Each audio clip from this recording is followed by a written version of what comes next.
हाय सभी, कैसे हैं यूट्यूब वाले। आज 15 अगस्त है। मेरा देश महान, मेरा भारत महान। हम इसी देश में रहते हैं, इसी भारत में रहते हैं हम। और सब चाहते हैं कि हम अपने देश में, अपनी कंट्री में हम सुरक्षित रहें। लेकिन हम सुरक्षित हैं? शायद नहीं। क्यों नहीं है हम सुरक्षित? कि पहले के टाइम में क्या था कि लड़कियों को जल्दी शादी कर देते थे। लड़कियों की क्यों शादी जल्दी कर देते थे? कि तब इतनी सुविधाएं नहीं थी, इतने प्रबंध नहीं थे उस टाइम पे, तो लड़कियों की शादी जल्दी हो जाती थी कि भाई चलो ठीक है, टाइम के अनुसार उनकी शादी हो गई तो वो अपने घर चली गई। लेकिन अब जैसे जैसे ज़माना चेंज हुआ, लोगों की मेंटलिटी चेंज हुई, तो लड़कियों को पढ़ाने लगे। जब लड़कियों को पढ़ाने लगे तो इसलिए क्योंकि भाई कल को दूसरे के घर जाके लड़कियों को कोई परेशानी ना हो, कुछ ना हो, तो इसलिए कि भाई लड़की कल को घर में कोई दिक्कत आती है या पति के साथ में कोई परेशानी आती है तो लड़की अपने पैरों पे खड़ी है तो वो खुद कमा के खा सकती है या वो उससे अलग रह सकती है, अपनी परिस्थितियों का खुद सामना कर सकती है। लेकिन ऐसा कुछ नहीं है।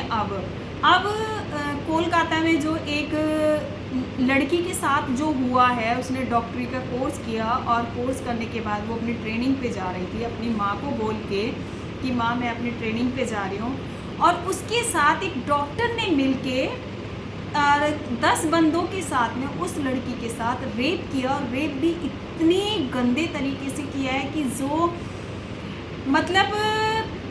50 ग्राम स्पम्प जाना चाहिए था लड़की के अंदर, उसके बॉडी के अंदर 150 ग्राम स्पम्प गया है।